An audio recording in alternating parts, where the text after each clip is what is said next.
Muchas parejas gozan de salir a platicar, bailar o comer, de pasar unos instantes románticos y agradables con la persona que más aman en este planeta. Pero también existen parejas cuyo placer lo encuentran en actos que solo deberían existir en la grotesca mente de una persona enferma. Muchas de estas parejas son conocidas generalmente por múltiples homicidios y actos que te quitarían el sueño con solo imaginar hasta dónde fueron capaces de llegar. Por eso, hoy te voy a contar quiénes son consideradas las 6 parejas más peligrosas y letales de todos los tiempos. La número 3 no te dejará dormir. Número 6. Michel Fourniret y Monique Olivier. Esta pareja fue condenada el miércoles 28 de mayo de 2005 en Francia a cadena perpetua por uno de los peores casos de homicidios. El condenado de 66 años, conocido como el Ogro de las Ardenas, admitió haber raptado y matado a 7 niñas inocentes entre 1987 y 2001. 7 víctimas, entre 12 y 22 años de edad, fueron abusadas y luego apuñaladas, estranguladas o asesinadas a tiros. El método era siempre el mismo. Michel, acompañado siempre de Monique, seleccionaba a su víctima mientras conducía y luego se detenían para preguntar indicaciones. Durante la conversación, Monique inocentemente persuadía a que entrara en el coche. De esta manera, convencían a las víctimas. El hombre fue detenido en 2003 en Bélgica después de intentar raptar a una niña de 13 años que consiguió escapar. Michel, de 65 años, se declaró culpable de los 7 crímenes cometidos en la región de las Ardenas en Francia y Bélgica. En una carta que le remitió al juez, se definió a sí mismo como una mala persona y sin sentimientos humanos. Tras la detención, su mujer, Monique Olivier, de 59 años, empezó a confesar sus fechorías. Fue condenada en junio de 2004 a 30 años de cárcel como cómplice de las torturas y asesinatos cometidos por su marido. Un año después de su detención, el propio Michel confesó los crímenes y en 2006 llevó a la policía hasta el pozo donde estaban cadáveres de varias víctimas mortales. Número 5. Karla Homolka y Paul Bernardo. Bernardo cometió múltiples agresiones sexuales de 1987 a 1990, escalando poco a poco en violencia en la ciudad de Ontario, Canadá. La mayoría de las agresiones fueron perpetradas contra mujeres jóvenes a quienes él había acechado después de que ellas bajaran de sus respectivos autobuses tarde por la noche. En total, abusó de 7 chicas, dándole el horrible reconocimiento como el violador de Scarborough. Esto sería solo el comienzo de una de las historias más espeluznantes. A sus 23 años, Paul conoció a Karla Homolka, de 17, una chica con trastornos mentales que para aquel entonces no sabía que tenía. Al poco tiempo de conocerse, notaron que tenían gustos masoquistas y el 4 de mayo de 1987 sucedió el primer acto atroz. Paul acechó y violó a su primera víctima justo afuera de su casa. Dicho acto duró más de media hora. Karla siempre fue cómplice de su querido Paul. Pocos meses pasaron cuando la segunda víctima llegó, y en un par de años la horrible lista había aumentado a 6 inocentes almas. Pero nada de esto se compara a la 7ª víctima, la cual era nada más que la hermana menor de Karla, Tammy Homolka, con tan solo 15 años de edad. La pequeña estuvo en la mira de Paul durante unos meses. Paul hostigaba constantemente a Karla con el hecho de no haber sido virgen al momento de conocerse, y ella, con tal de complacerlo, le ofreció la virginidad de su propia hermana. Una noche, decidieron drogarla con unas fuertes pastillas en rompope. Al caer mareada, Karla le puso un pañuelo con olotano en la boca, una potente anestesia. Acto seguido, abusar de ella cada uno y encima de eso grabaron dicho acto repulsivo. Tammy, inconscientemente, empezó a vomitar, pero al no recibir el debido tratamiento, la pobre niña se ahogó y murió. Para colmo, arreglaron la escena del crimen, haciendo creer que Tammy se lo había provocado y les funcionó. Al poco tiempo las autoridades pudieron dar con estos demonios vivientes. Paul fue sentenciado a cadena perpetua, mientras que Karla solo pasó 12 años en prisión gracias a que ayudó confesando todo.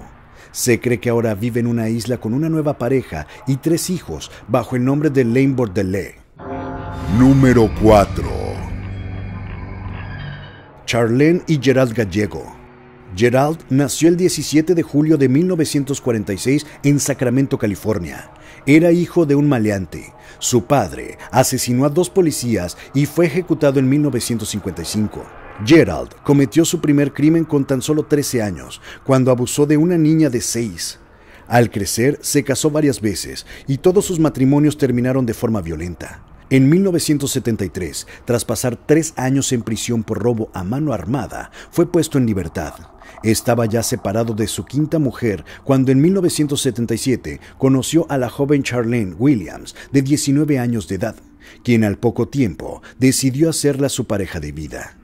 Gerald utilizaba a su esposa como cebo para traer niñas a su camioneta, en la cual abusaba de ellas despiadadamente y torturaba antes de enterrarlas, algunas de ellas aún con vida. Gerald llegó a tener una hija a la cual nombraron Sally Joe, quien a la edad de 14 años confesó a las autoridades las incestuosas fechorías que su padre le hacía. El 17 de noviembre de 1980, Gerald y Charlene Gallego por fin fueron arrestados por la policía. El fiscal del distrito, Richard Wagner, se dio cuenta de que Gallego era muy capaz de cometer una violación o robo él solo, pero que el asesinato era algo totalmente diferente, y se fue convenciendo paulatinamente de que ni Gallego ni Williams hubieran cometido un asesinato si no se hubieran llegado a conocer nunca. Esta infernal pareja llegó a matar 10 inocentes personas en 4 años. Número 3. Fred y Rosemary West. Fred West nació en 1940 en un pueblo de Inglaterra llamado Much Marcle. Su infancia no fue fácil, ya que trabajó desde muy pequeño. A los 12 años de edad sufría de violencia familiar. Su padre, alcohólico, lo golpeaba brutalmente. A los 15 años, Fred intentó escapar al poblado de Hertford. Pasó varios días en las calles y a los pocos meses tuvo que regresar a su casa. Esta vez Fred comenzó a violar a su hermana menor. Pasaron unos años y la niña confesó. Aún así, el caso no fue procesado. Se mudó a otro poblado cerca, donde se jactaba de conocer muchas ciudades del mundo. La mayoría lo trataba como el grosero que era, pero a pesar de eso, Rena Costello cayó en sus mentiras. Esta chica, que había ejercido la prostitución, estaba embarazada de un chofer asiático. Se enamoró de Fred y se casaron en 1962. Fred manejaba un camión de helados. A pesar de la baja situación económica, adoptó a la hija de Rena que tanto esperaba, Charmaine, y un año después vino el nacimiento de esta pareja, Anne Mary.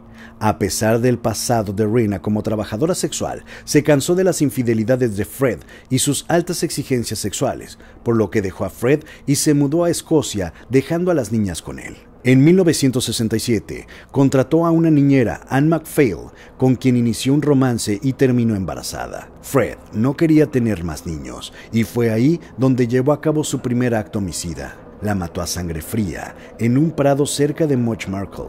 Pero a algo en su retorcida mente le dijo que abriera el vientre de dicho cuerpo, enterrando uno junto del otro.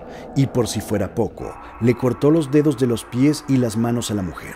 Este cuerpo fue encontrado 27 años después. Poco tiempo después conoció a Rosemary Letts, una adolescente de 15 años pervertida y despiadada. Se acostaba con cualquiera y no tenía problemas de ser vista por Fred. Al quedar embarazada de Fred, Rose decide mudarse a su casa rodante con sus hijas. Solo unos meses pasaron cuando se mudaron a una casa en Gloucester, en la calle Midland. En octubre de 1970 nace la hija de la pareja, Heather Ann. Rose salía a desquitar sus corajes con las hijas de Fred, especialmente Carmine, quien se rehusaba a llorar a pesar de las palizas. En 1971, Carmine desaparece y Rose le dice a todos que se había ido a Escocia con su madre. Tiempo después, Rena regresa a buscar a su hija. Fred aprovechó la situación, le engaña diciendo que quiere hablar con ella a solas, pero decide matarla y deshacerse de ella. La golpeó, estranguló, cortó sus dedos de pies y manos para luego enterrarla en el mismo lugar que la víctima pasada. En 1972 nace su segunda hija, May. Fred obligó a Rose a trabajar de prostituta. Ella sin ningún problema aceptó, pero debido a esto, Rose tuvo a 7 niños de diferentes padres. Tuvieron después que mudarse a una casa más grande. En dicha vivienda, Fred construyó un cuarto especial para Rose y su profesión, donde recibía clientes entre los cuales estaba Bill Letts, padre de Rose, como sucedía cuando era niña. Fred no tenía ningún inconveniente. En 1972, violaron a su vecina de 17 años, quien con anterioridad cuidaba a los niños de esta espeluznante pareja. Logró salir con vida.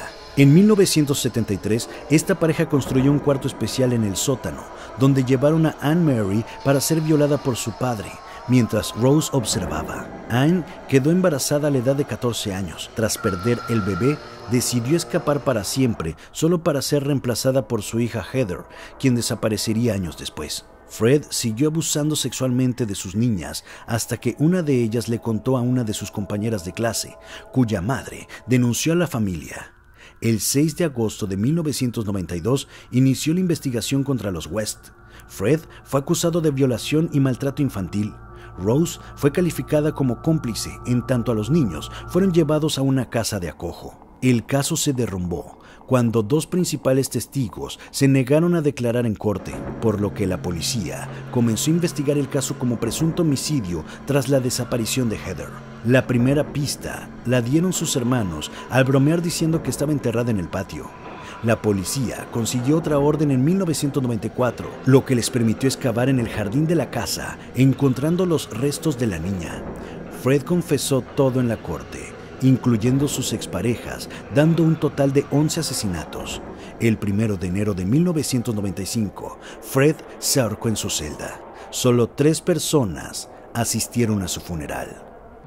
Número 2. Gwendolyn Graham y Catherine May Wood. Gwendolyn Graham y Katie Wood se conocieron en 1985, cuando Gwen llegó a trabajar al asilo Alpine Manor en Michigan. Las mujeres tenían personalidades muy diferentes. Mientras Graham intentaba agradar a la gente, Wood gozaba haciendo bromas crueles a sus compañeras. Catherine, que tras su divorcio había renunciado a los hombres, se enamoró perdidamente de Gwendolyn, cuya preferencia por las mujeres no era un secreto. Su relación era muy intensa, pero siempre querían más adrenalina. Iniciaron practicando asfixia sexual para lograr un mejor orgasmo. Graham comenzó a hablar de cometer un asesinato como un juego sexual. El primer asesinato ocurrió en 1987, cuando Graham entró a la habitación de una mujer con Alzheimer, la cual era muy débil para poder defenderse.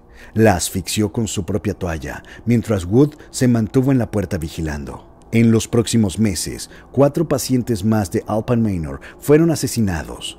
Muchas de las víctimas, cuyas edades oscilaban entre 65 y 97 años, estaban incapacitadas y padecían de Alzheimer. Gwendolyn decidió elegir a sus víctimas de una manera peculiar. Asesinarían a los pacientes con Alzheimer, cuyo nombre comenzara con una de las letras de la palabra murder, asesinato. La investigación del asesinato comenzó en 1988, después de que el exmarido de Wood, a quien ella había contado sobre los asesinatos, fuera con las autoridades, lo que los llevó a investigar más a fondo. La primera víctima fue exhumada el 30 de noviembre de 1988, casi un año después de su entierro. El ataúd fue llevado a la morgue del condado de Kent para su examen.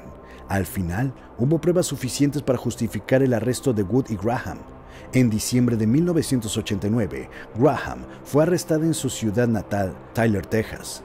El 3 de noviembre de 1989, Graham fue declarada culpable de 5 cargos de asesinato y un cargo de conspiración para cometer asesinato, y el tribunal le dio 5 cadenas perpetuas.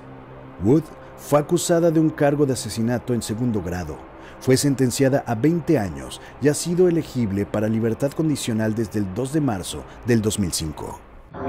Número 1.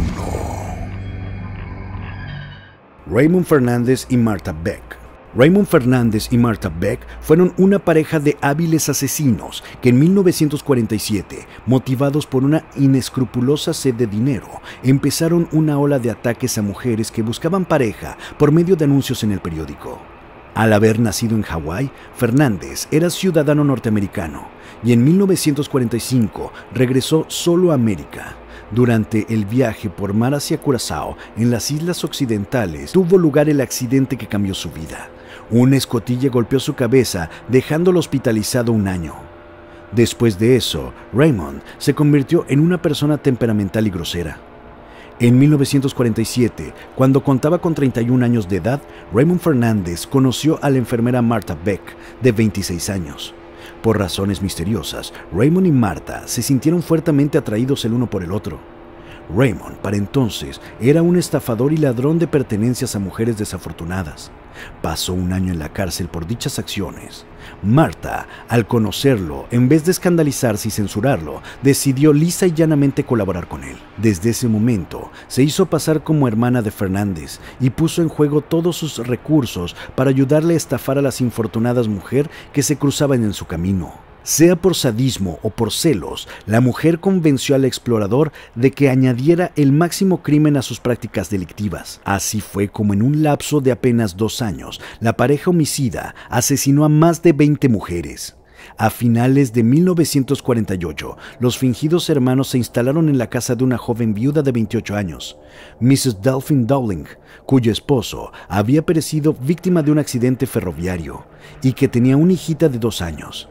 5 semanas después, en febrero de 1949, Mrs. Delphine Dowling desapareció abruptamente, presentándose la policía en su domicilio para interrogar a Fernández y su compañera. Estos, que se encontraban en ese momento en el cine, al volver, declararon no saber absolutamente nada acerca de aquella desaparición. Como no opusieron ninguna resistencia a que se revisara la casa, los agentes policiales procedieron a practicar en el acto un cuidadoso registro. Al poco rato, encontraron en el sótano restos de cemento fresco que encubrían una fosa en el piso, con apariencias de haber sido cubierta no hace mucho.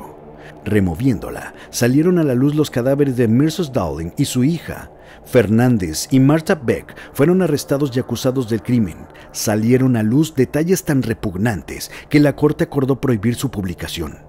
Finalmente, el 22 de agosto de 1949, una sentencia de muerte recaía sobre la sádica y repulsiva pareja. Estas fueron las 6 parejas más peligrosas de la historia.